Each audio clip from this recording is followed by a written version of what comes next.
یہ نبی سب سے اعلیٰ ہیں، سب سے افضل ہیں، سب سے اشرف ہیں، سب سے اکرم ہیں۔ حضور کی تعریف بیان کرنا یہ تو معراج کے سفر میں انبیاء کی بھی سنت ہے۔ مسجد اقصیٰ میں سارے نبیوں نے خطبہ دیا، کتنا وقت لگا ہوگا اللہ ہی بہتر جانے، اللہ ہی بہتر جانے۔ نبیوں کی طاقت و قوت اپنی جگہ پر، اس کو آپ گیس نہیں کر سکو گے اللہ نے نبیوں کو کیا طاقت دی ہے، کون سی قوت ہے۔ یہاں لوگ حضور کی طاقت ناپنے کی کوشش کر رہے ہیں، دوسرے نبیوں کی طاقت ان کا اندازہ نہیں کر سکو گے۔ نماز ادھر پڑھائی، جلسہ ختم ہوا، حضور پاک صلی اللہ علیہ وسلم پھر سفر پر روانہ ہوئے۔ کہاں؟ اب آسمانوں کا سفر تھا، جبکہ فرمایا گیا ہے آسمانوں کا سفر براق پر، اور وہ بھی تیز رفتار براق۔ لیکن حدیث میں یہ ملتا ہے میرے آقا صلی اللہ تعالیٰ علیہ وسلم پہلے آسمان پر جب پہنچے، دروازہ کھٹکھٹایا گیا، آسمان کا دروازہ ہے، یہ اللہ بہتر جانے۔ فرشتوں نے دروازہ کھولا، اور جیسے پہلے آسمان پر آپ گئے، میرے آقا فرماتے میں نے آدم علیہ السلام سے ملاقات کی۔ کس سے؟ آدم علیہ السلام سے ملاقات کی۔ آدم علیہ السلام وہاں استقبال کے لیے تھے۔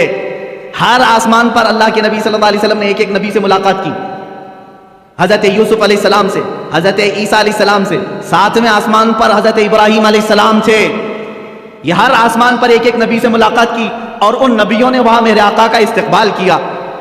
کہیں دہن کے گھوڑے دوڑاؤ تو ادھر کے ادھر ہو جاؤ گے، خیالات اور اپنی عقل کو دوڑاؤ گے تو ادھر کے ادھر ہو جاؤ گے۔ مولانا ابھی تو آپ کہہ رہے تھے رسول سارے نبیوں کی امامت کر رہے تھے، اور ابھی آپ کہہ رہے ہیں کہ وہاں آسمانوں پر مل رہے تھے، بات تو ہے نا؟ ہاں، تو مجھے تو ظاہر واضح کرنا ہی پڑے گا۔ ہاں یقیناً مسجد اقصیٰ میں امامت میرے آقا کر رہے تھے، نبی اقتدا کر رہے تھے، اور آسمانوں میں بھی انبیاء پہنچے تھے حضور پاک صلی اللہ تعالیٰ۔ اب یہاں کہیں ایسی تو بات نہیں کہ حضور کی رفتار دھیمی ہے، دوسرے نبیوں کی رفتار اور تیز ہے، وہ پہلے پہنچے ہوئے حضور سے۔ یہ خیال آئے گا، کوئی یہ سوال کرے گا دوسرے رسول تو میرے نبی سے پہلے پہنچ گئے تھے آسمانوں پر، حضور تو بعد میں آئے۔ میرے عزیز، یہ سفر کو تمہیں سمجھنا ہوگا، یہ سفر عام سفر نہیں ہے، عام سفر نہیں ہے۔ یہ سفر ایسا ہی ہے جیسا کوئی دولہا اپنے گھر سے نکلتا ہے۔ دولہا جب اپنے گھر سے نکلتا ہے، کیونکہ ہم نے شروع سے دیکھا ہے سفر کو، دیکھتے ہیں آپ جیسے ہی آپ دولہا بنے، ہمارے یہاں گھوڑوں اور گھوڑیوں کا رواج تو ہے نہیں، یو پی وغیرہ میں آپ جائیں گے تو آج بھی دولہے گھوڑی پر بیٹھتے ہیں سنور کر کے۔ ہاں، آپ وہ گھوڑی پر بیٹھتے ہیں اور آپ یہاں گاڑی پر بیٹھتے ہیں، بات ہی کی ہے۔ جیسے ہی دولہا سج کر سنور کر تیار ہو کر گھر سے نکلتا ہے، ماں باپ ہوتے ہیں، رشتہ دار ہوتے ہیں، کھڑے رہتے ہیں، بھائی بہن۔ گھر سے جب دولہا رخصت ہو رہا ہوتا ہے، گاڑی میں بٹھانے سے پہلے اس کا صدقہ اتارا جاتا ہے، اور جب دولہا بہت خوبصورت لگتا ہے، ماں کہتی ہے سبحان اللہ، باپ کہتا ہے سبحان اللہ، بھائی کہتے ہیں سبحان اللہ، کہنا بھی چاہیے، اللہ اس کو نظر سے محفوظ رکھے۔ دولہے کو دیکھ کر کہتے ہیں سبحان اللہ، بہت اچھا لگ رہا ہے، ماشاء اللہ بہت اچھا لگ رہا ہے، کہتے ہیں۔ اب میرے عزیز، اس سفر کے شروعات میں دولہا جب تیار ہوتا ہے تو رشتہ دار اس کو سبحان اللہ کہتے ہیں، لیکن جب میرے آقا صلی اللہ تعالیٰ علیہ وسلم اپنے گھر سے اٹھائے گئے اور مسجد حرم میں آپ کا سینہ پاک دھویا گیا اور آپ کو سواری پر بٹھایا گیا، اب یہاں نہ کوئی رشتہ دار ہے، میرے آقا صلی اللہ علیہ وسلم تو یتیم تھے، والد بھی نہیں اور والدہ بھی نہیں تھی، اور آپ کے بھائی نہیں تھے، بہنیں نہیں تھیں۔ اب یہاں اس دولہے کو کون کہے، سواری پر بیٹھا ہے۔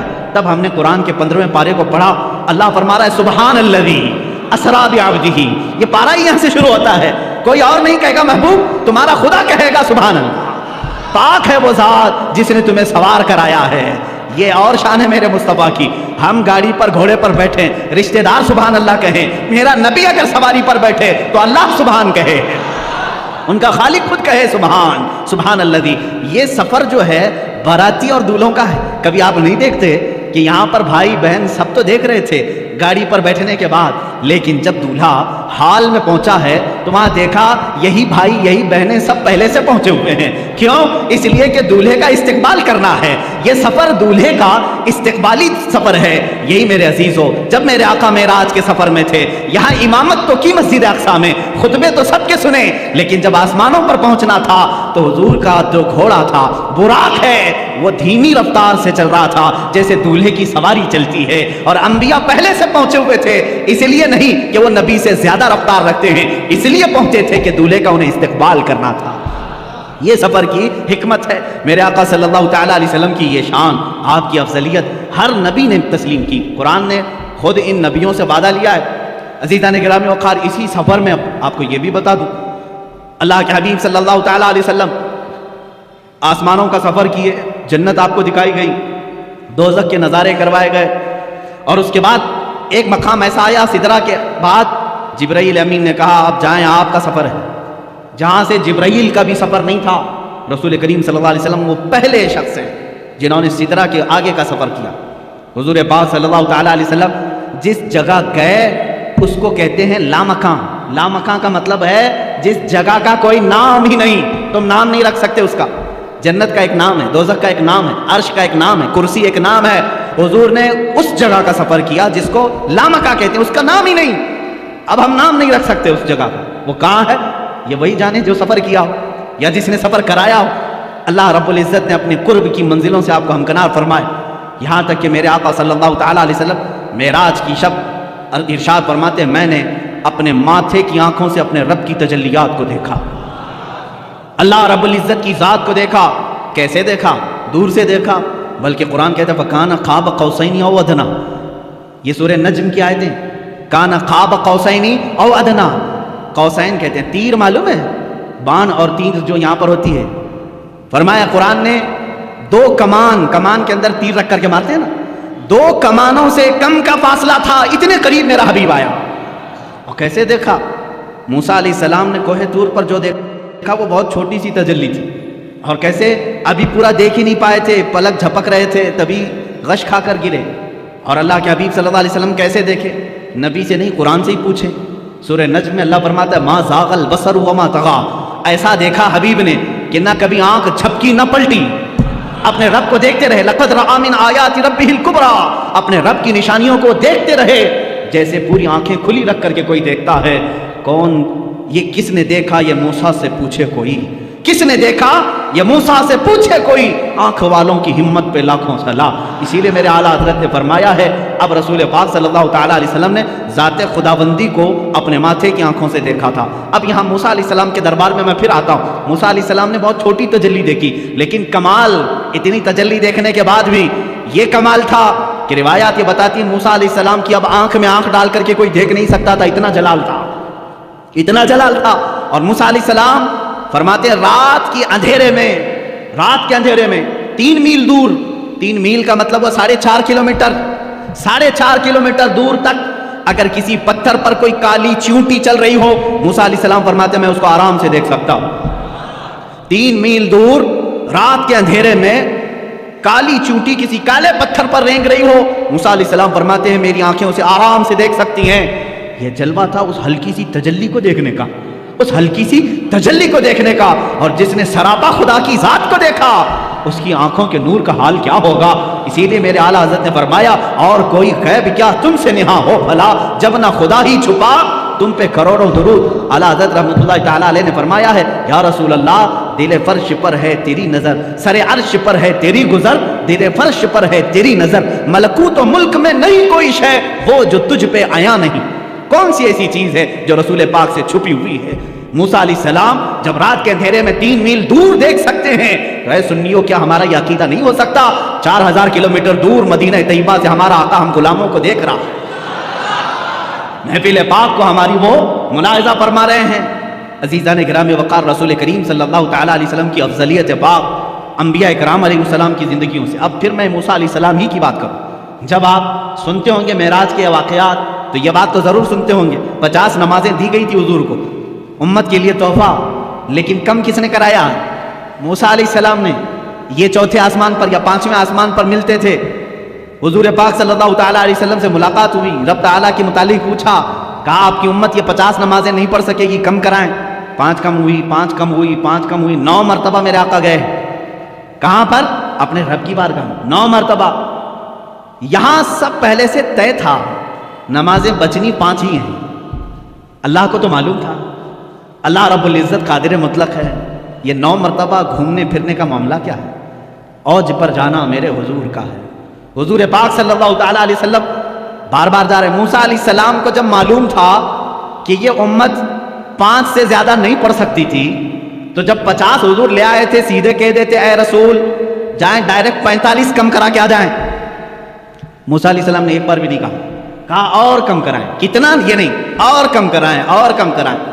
5 بچے رہ گئے، جبکہ موسیٰ علیہ السلام اب بھی کہہ رہے تھے اور کم کرائیں۔